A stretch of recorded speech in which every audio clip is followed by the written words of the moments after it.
nuestros ejercicios. Nosotros vamos a continuar ahora también sobre lo que es la continuación del Foro Internacional Se Trata de Personas, organizado por el despacho del congresista Juan Carlos González Ardiles, desde el hemiciclo Raúl Porras Barrenechea del Palacio Legislativo, en donde pues está hablando sobre un tema muy importante y que afecta a poblaciones de diferentes lugares de la selva del país, de la sierra, así como también, no solamente en el Perú, en diferentes puntos del mundo, sobre la trata de personas. Y le vamos a dar algunos datos estadísticos porque sin duda es importante un poco pues tratar, valga la redundancia, sobre este tema que es penalizado, como se sabe, y ya se ha dado nuevamente inicio.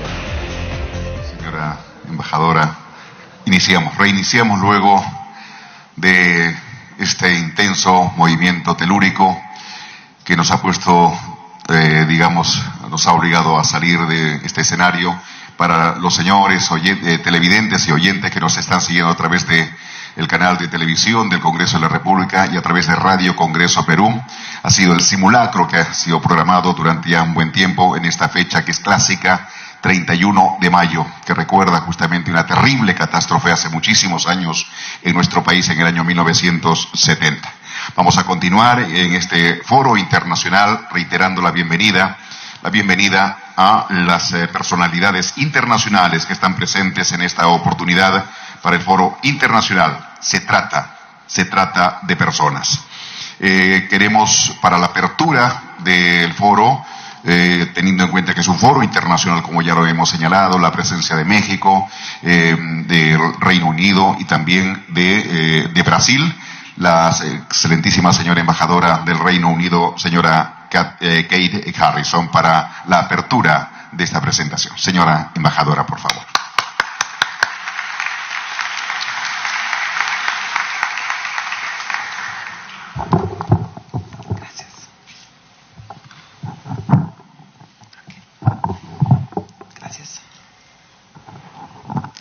Señor Luis Galarreta Velarde, Presidente del Congreso de la República.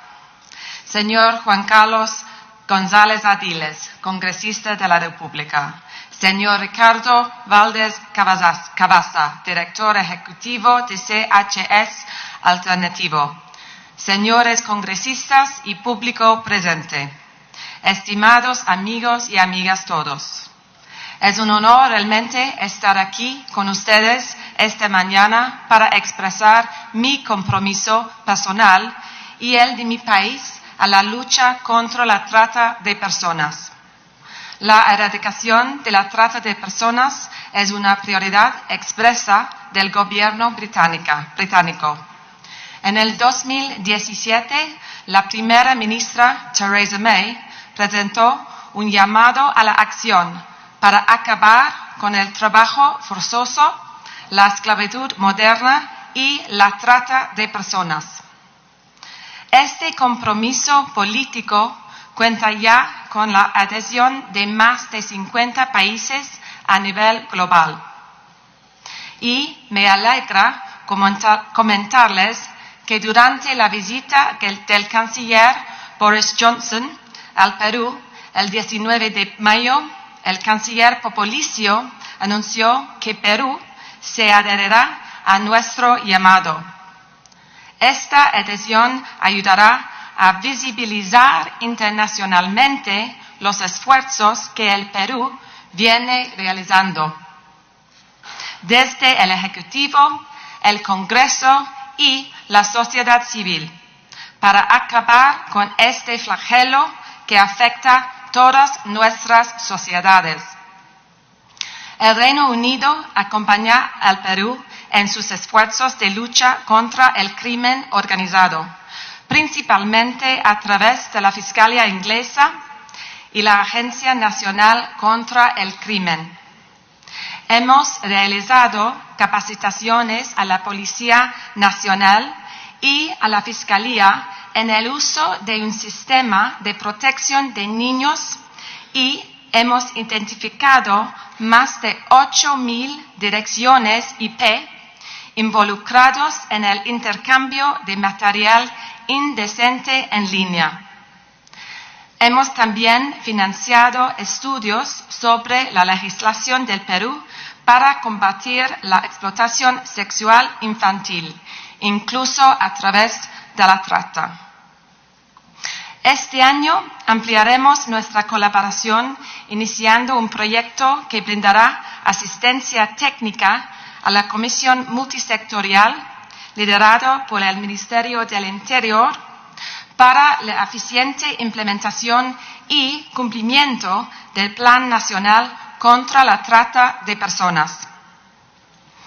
Erradicar esta trata de personas es una tarea compleja y el éxito de largo plazo dependerá de la medida en que logremos coordinar los esfuerzos de todos los actores involucrados. En este sentido, quiero compartir una experiencia reciente que me pareció muy valioso.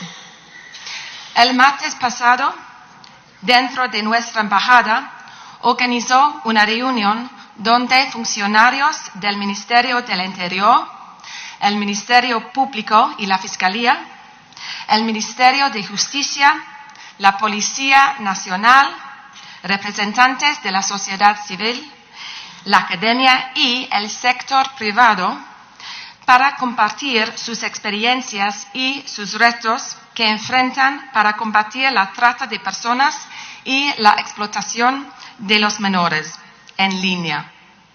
Se identificaron algunos cuellos de botella en los procesos de coordinación entre las diferentes entidades públicas y privadas y se plantearon soluciones concretas y no necesariamente complicadas ni costosas frente a ellos. El día de hoy nos juntamos para seguir compartiendo mejores prácticas internacionales para combatir la trata de personas. Espero realmente que este intercambio sea fructífero y ayude a que nuestras medidas preventivas sean cada vez más eficientes, que nuestros protocolos de atención y recuperación de víctimas sean debidamente implementados y que nuestros marcos legales y sistemas judiciales no dejen estos crímenes en la impunidad.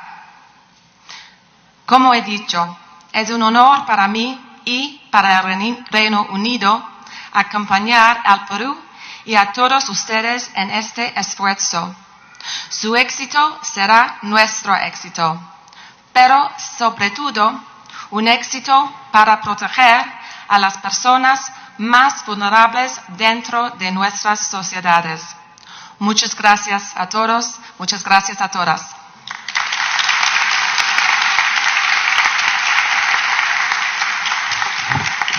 Muchas gracias, excelentísima señora embajadora del Reino Unido, Kate Harrison. Bien, señor presidente del Congreso, pide permiso, se está retirando de la sala. Gracias, señor presidente.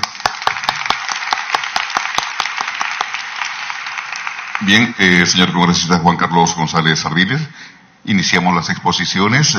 Vamos a, seguidamente, son acciones del Estado en la erradicación de la trata de personas. El primer tema a abordarse esta mañana, y agradeciendo, por supuesto, a nuestros televidentes y público conciudadanos que están siguiendo a través de la señal de televisión del canal del Congreso de la República, este foro internacional donde participa el Reino Unido, participa Brasil, participa México.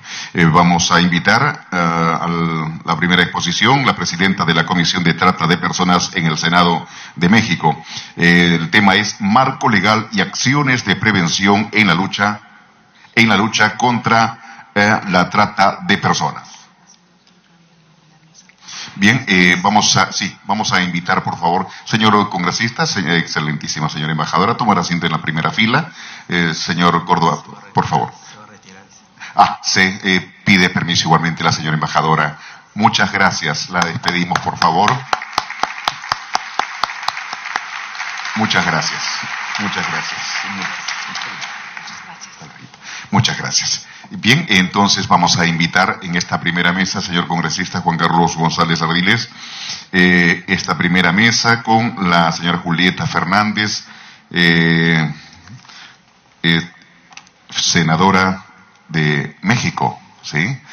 Tome asiento, por favor. Igualmente invitamos al señor George Zachary del Reino Unido, es asesor principal de justicia penal de la Embajada Británica en nuestro país, y la presidenta de la Asociación Civil Unidos versus Trata de México, Rosy Orozco. Queremos dar lectura a propósito en esta primera mesa de la carta que nos ha hecho llegar el señor parlamentario del Congreso de la República de Guatemala. Dice, señor congresista Juan Carlos González Ardiles, congresista de la República del Perú, su despacho, honorable, diputado congresista González, de manera atenta me dirijo a usted deseándole éxitos al frente del cargo que desempeña. El motivo de la presente es para ofrecer mis disculpas por no asistir al Foro Internacional Trata de Personas, programado para el día jueves 31 de mayo del presente año, de 9 de la mañana a 14:30, en el hemiciclo Raúl Porras Barnechea de la República, ya que debido a compromisos asignados por el presidente del Congreso de la República de Guatemala, se me nombró en una comisión oficial para participar en el encuentro de congresos de América Latina por Venezuela, a realizarse en la ciudad de Bogotá, República de Colombia, el 31 de mayo del 2018, y en la ciudad de Cúcuta, República de Colombia, el día 1 de junio. Por tal motivo, me es imposible asistir a dicho foro. Reitero mi agradecimiento por la invitación extendida. Sin otro particular, agradeciendo su fina y amable atención, me suscribo de usted cordialmente, Óscar Armando Quintanilla Villegas, diputado del Parlamento de Guatemala. Es la carta, señor congresista Juan Carlos González Ardiles, que hace llegar, disculpando la presencia del señor diputado de la República de Guatemala. Invitamos, y están todos, y invitamos también el panel de comentarios. El señor Miguel Huerta, director de la Dirección de Seguridad Democrática del Ministerio del Interior, y la fiscal especializada en delito de trata de personas del Ministerio Público, la doctora Miluska Romero, para acompañar igualmente en la mesa. Tomar asiento, por favor. Entonces, todo previsto. Vamos a iniciar con la primera exposición, el tema marco legal, dentro de lo que es el bloque 1, acciones del Estado en la erradicación de la trata de personas, el tema marco legal y acciones de prevención en la lucha contra la trata de personas. Exposición a cargo de la senadora Julieta Fernández, presidenta de la Comisión de Trata de Personas en el Senado mexicano. Recibimos, por favor.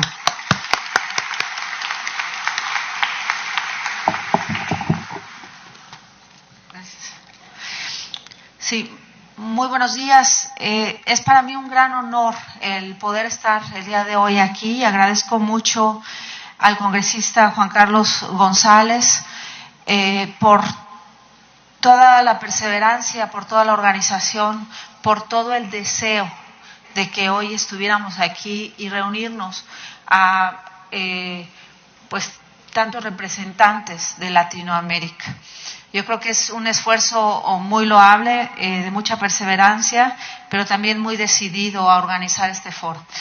Agradezco a la embajadora de Reino Unido, que también han sido muy valiosos en la lucha contra la trata de personas en México, y hoy veo que en toda Latinoamérica.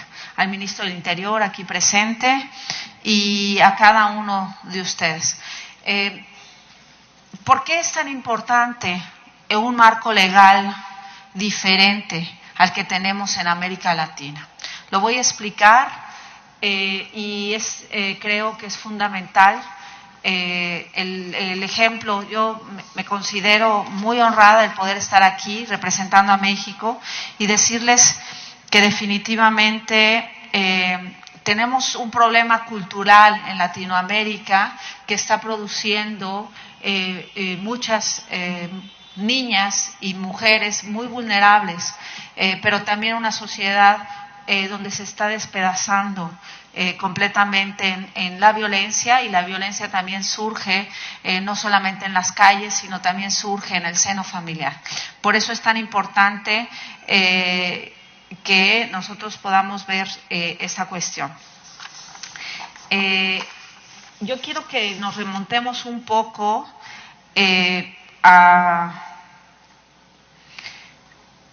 a lo que sucede en toda Latinoamérica. Cuando fuimos colonizados, recordemos la historia, por los españoles, los hombres venían sin una esposa, venían a encontrar un futuro, y la colonización se da con indígenas y españoles, donde tienen muchos hijos con diferentes mujeres, y esto es donde surge el mestizaje.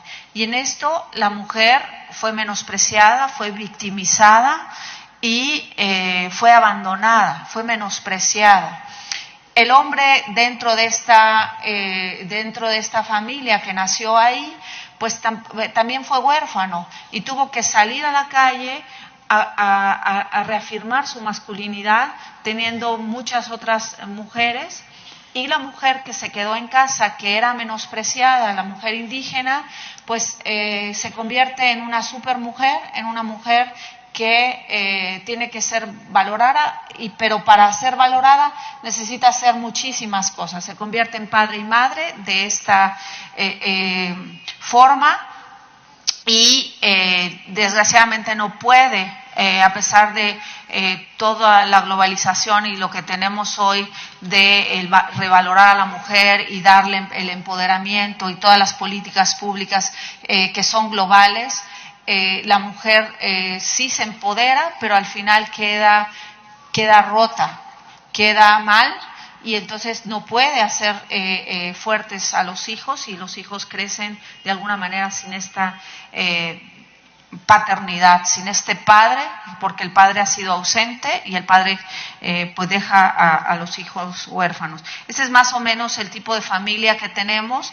y es el origen de toda Latinoamérica. Por eso nosotros vemos que como países, a pesar del esfuerzo que estamos haciendo para poder levantarnos en el desarrollo económico, en el combate a la pobreza, en todas las políticas públicas, no lo hemos podido hacer porque hay un origen, y ese origen nos hace tropezar una y otra vez, y nos hace devaluarnos y destruirnos. Quiero decir que las mujeres, los hombres crecen y se desarrollan en este ambiente, y es un fundamento el que tenemos en toda Latinoamérica. Y lo más importante es poder cambiar este fundamento para que podamos tener esta reconciliación familiar y esta reconciliación a nivel global. Y en este preámbulo, hoy vamos a decir que la globalización que tenemos en América Latina, a través de los medios de comunicación, a través de la economía, a través de las políticas públicas que nos vienen a nivel mundial, pues dicta maneras de ser y de construir sueños. Es decir, hay algunos programas que todos consideramos globales, como programas en la televisión que dictan modas y que nos hacen vivir y soñar. Me acuerdo en la década de los 80 veíamos Hechizada, y veíamos algunas cosas que nos dieron toda una conceptualización de lo que debíamos ser y de lo que éramos. Hoy estamos viendo a través de todos los programas nacionales o internacionales, es también una manera de ser y una manera de vivir, de haz un poco lo que tú quieras, sé feliz y vive la vida, y empodera también a la mujer, la liberación femenina, todas estas cuestiones. Y tratamos, por otro lado, de ir en contra de la pobreza, a favor del desarrollo, a favor del crecimiento económico, y vamos, en este sentido, pero tenemos toda una serie de familias muy vulnerables, muy violentadas, donde hay una violencia familiar también, pero también hay una violencia que está institucionalizada, porque hay una violencia que viene desde las instituciones, hay una violencia que viene desde la política, hay una violencia que está también institucionalizada, y eso también lo vemos en los medios de comunicación. Entonces, en esta globalización donde el dinero es lo más importante y donde el dinero mueve todas las políticas y mueve al mundo, porque nosotros estamos hablando de trata de personas, pero ¿cómo erradicar la trata de personas si hoy todo es comprable? Si hoy la cuestión económica es lo que gobierna transnacionalmente a todos nuestros pueblos, donde la deuda económica gobierna también la pobreza y la manera en la que tenemos para resolver esto, y también la cuestión de pues esta violencia que decimos institucional. Entonces nos encontramos atrapados en las cuestiones estructurales que definitivamente tratamos de cambiar, pero no alcanzamos a cambiar porque no nos damos cuenta que hay toda una serie de cuestiones que van más allá en esta globalización. Entonces necesitamos posturas que vayan contraculturalmente y que rompan paradigmas, que rompan el fundamento de todo lo que tenemos en América Latina. Estos grandes movimientos los vimos en Europa, cuando hubo un cambio radical, y entonces decidieron ir a favor de la educación, poner mayor presupuesto en la educación, a favor de muchas cosas para ir erradicando la pobreza. Pero yo quiero decirles que yo como legisladora he apostado, se puede apostar por ejemplo, ir en contra del crimen organizado a través de pues políticas públicas o leyes muy terribles, como para ir en la persecución de la delincuencia o ir a favor de la erradicación de la pobreza, muchas políticas que hemos tenido. Pero creo que lo más importante es ir a la raíz del problema y cambiar el fundamento, y esto es a través de la familia. Yo he apostado a través de la familia y creo que en México, sobre todo, no hay ninguna política pública, ninguna ley que vaya a favor de la familia. Y entonces, ¿cómo es que podríamos terminar con todo esto que yo les estoy diciendo?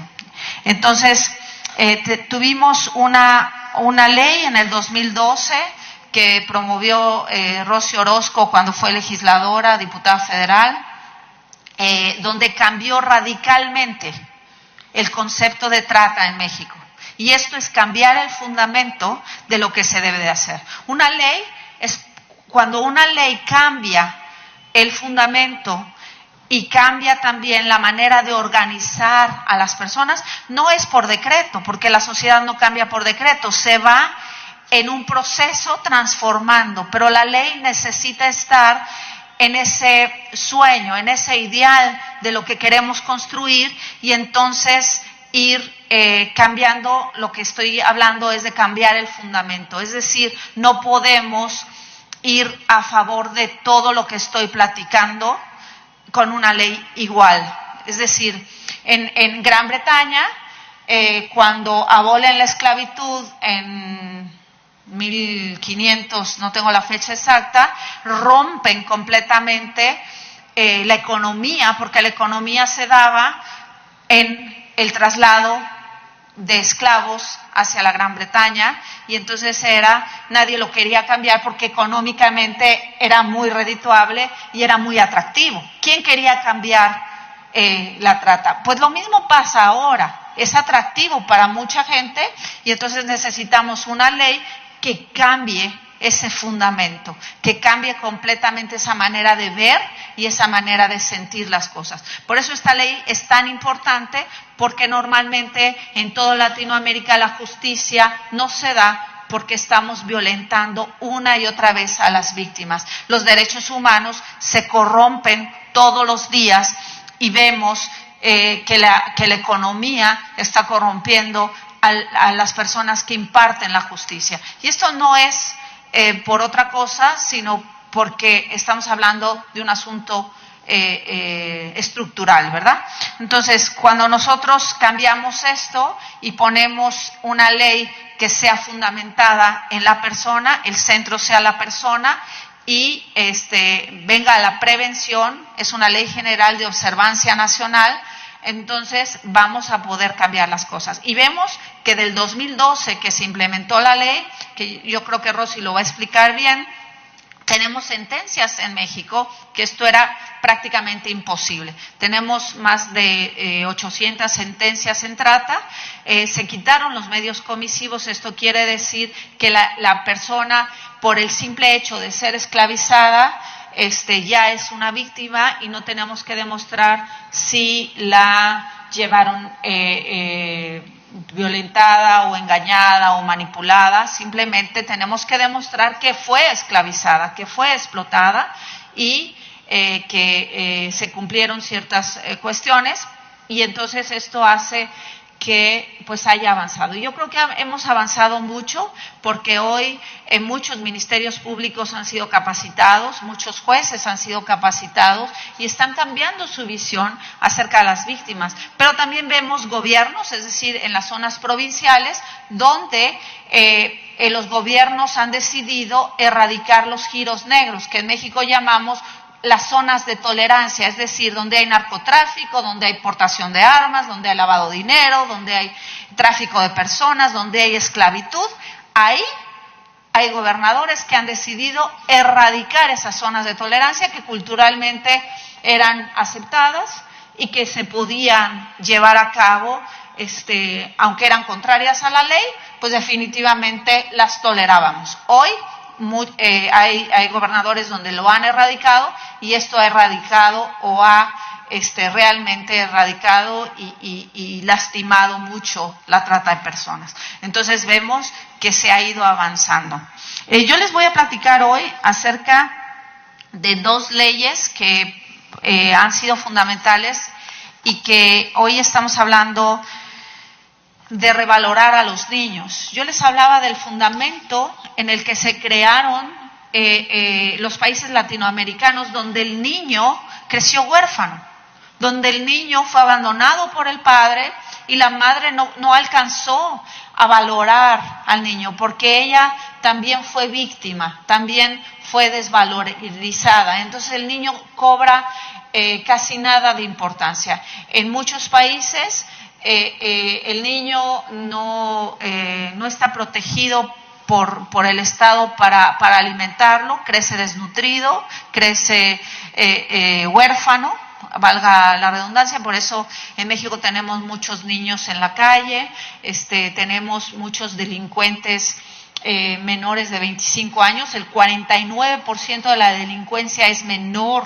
de 25 años, lo cual quiere decir que tenemos una generación de delincuencia que se está formando hoy, y que las familias no están pudiendo ser fuertes para poder quitar esto, ¿no? Y si hay delincuencia, también va a haber trata y también va a haber mucho maltrato. Pero si también vemos la violencia que hay dentro de los hogares, el abuso sexual, el maltrato, las vejaciones a los derechos, pareciera, nosotros hablamos en Latinoamérica de la patria potestad. ¿Qué es la patria potestad? Es decir, el papá es dueño y señor de los niños absolutamente, y no hay nada que hacer y nadie se puede meter en el ámbito privado.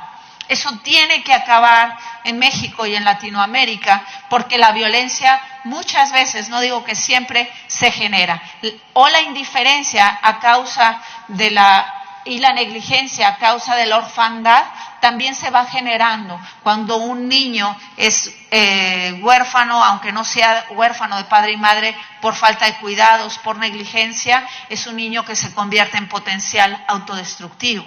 Es una niña vulnerable a la trata de personas, o es un niño vulnerable a maltratar a las personas. Entonces, nosotros hemos visto que esta ley, aquí está ya en pantalla, es una ley donde cambia el Código Civil,